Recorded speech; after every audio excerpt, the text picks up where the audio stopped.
Olá, meus amigos. Vamos continuarmos com o estudo do livro Dramas da Obsessão, escrito por Bezerra de Menezes pela psicografia de Ivone do Amaral Pereira. Capítulo 4. Geralmente, a caça de obsessores muito trevosos é levada a efeito por entidades espirituais pouco evolvidas, enquanto já regeneradas pela dor dos remorsos e pela experiência dos resgates, ansiosas pela obtenção de ações meritórias com que adornem a própria consciência, ainda tarjada pela repercussão dos deméritos passados.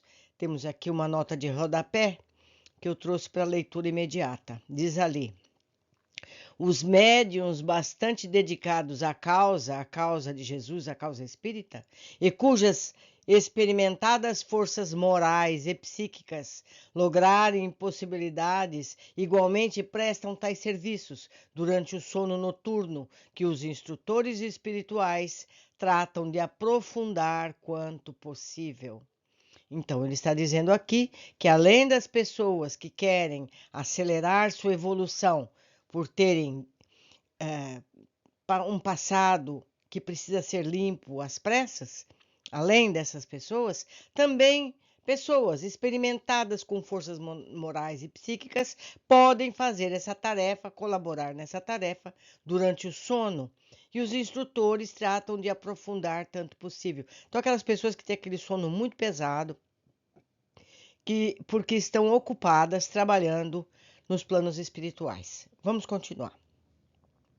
Efetuam-na, porém, invariavelmente, sob direção de entidades instrutoras mais elevadas, subordinadas todas as leis rígidas e invariáveis, as quais serão irrestritamente observadas. Essas leis são, como bem se perceberá, as normas divinas do amor, da fraternidade e da caridade, que obrigarão os obreiros em ação às mais patéticas e desvanecedoras atitudes de renúncia e abnegação, a fim de não deixarem jamais de aplicá-las, sejam quais forem as circunstâncias.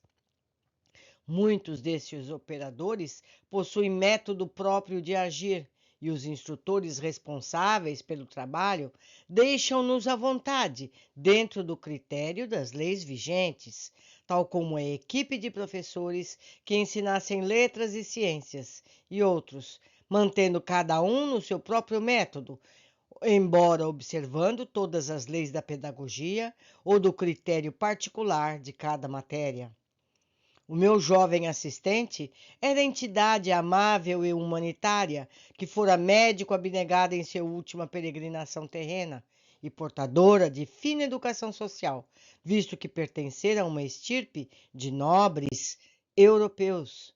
Como espírito, não se especializara propriamente em casos de obsessão, especializara-se, todavia, em casos pertinentes ao suicídio, como resgate ou reparação de um passado em que igualmente se arrojara a tão nefasto abismo, razão pela qual o víamos agora envolvido no caso Leonel. Nós lembramos das leituras anteriores, uma família toda que tem a tendência suicida.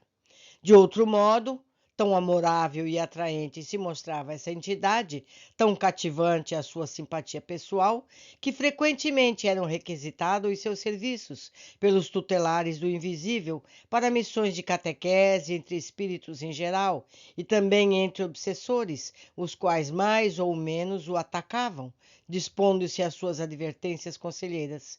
Todavia, nem sempre a irradiante bondade desse jovem seria suficiente para deter os arremessos do ódio obsessor.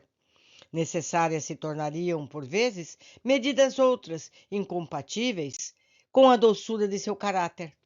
Então, dispunhamos de individualidades da categoria de Peri, o índio, o indígena, a qual, bondosa e incapaz de arbitrariedades, exercia a energia militar sempre que necessário, como antigo chefe de hordas guerreiras da Arábia, de forma em existência remota e mais tarde como cacique da tribo dos Tamoios.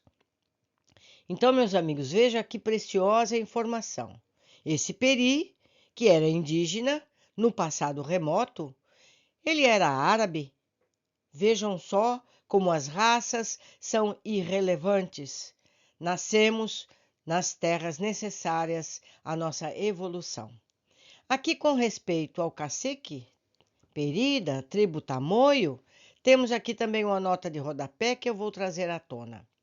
O nome Peri encobre individualidade espiritual e indígena que não desejamos identificar, já reencarnada. Sua existência nas matas brasileiras traduz estágio de repouso e esconderijo, necessária para se furtar às continuadas perseguições obsessoras que, como antigo chefe das tribos árabes guerreiras, adquirira contra as atrocidades praticadas. Não seria, portanto, espírito primitivo, como também acontecia com muitos outros índios brasileiros ou escravos africanos no Brasil. Então, o que nós estamos aprendendo?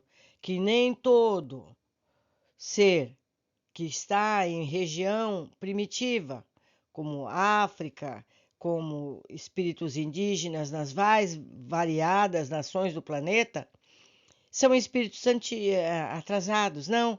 São espíritos que muitas vezes estão ali, entre aspas, se escondendo, ou então dando uma folga, um repouso das atribulações que viveu, para que ele possa retomar as suas tarefas evolutivas de uma forma mais objetiva em encarnação seguintes. Vamos continuar com a nossa leitura.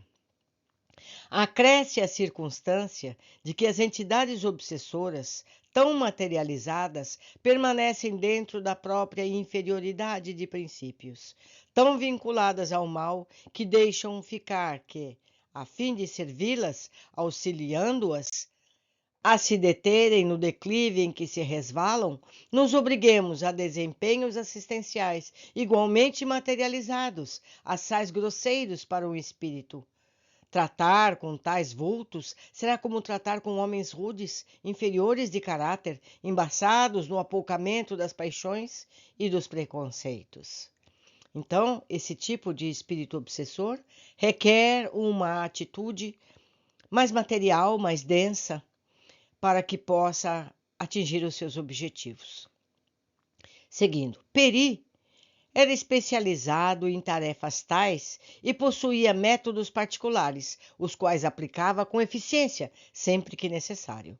Trazia às suas ordens pequeno pelotão de auxiliares, que, obedecendo-lhe fielmente, tais os milicianos do seu general, junto dele, desempenhavam um concurso valioso de proteção ao próximo, enquanto assim, agindo em defesa dos mais fracos, reparavam deslizes graves de um passado reencarnatório remoto, como explicaremos para trás. Como explicamos para trás. Então, meus amigos, que podemos aproveitar esse ensejo.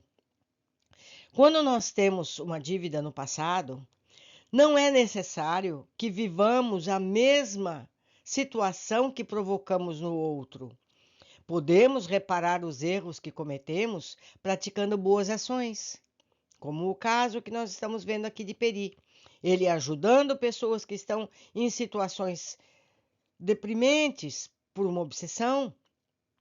Outro exemplo comum, uma pessoa que cometeu vários crimes, ele pode reencarnar como um cirurgião e reparar inúmeras vidas. Então você pode tanto sanar as suas dívidas do passado por um sofrimento físico seu, como praticando o bem. A escolha é pessoal. Ninguém vai impor essa escolha, ok? Vamos continuar a leitura. Dadas que foram ao meu assistente recomendações convenientes, retirei-me para a espiritualidade, a fim de melhor me orientar sobre as atitudes a tomar em benefício das personagens desse drama, que se me afigurava profundo. Estamos todos lembrados do drama qual seja, não é verdade? Um suicida, que atrás dele outra filha suicidou-se também, e o filho já ia para o mesmo caminho por conta de um obsessor que queria resgatar os danos que sofreu por essas pessoas. Sabemos que não é assim que deve ser feito, não é, meus amigos? Tudo tem seu tempo e tudo tem o seu resgate no momento certo. Por enquanto, ficamos por aqui. Eu aguardo vocês no nosso próximo capítulo.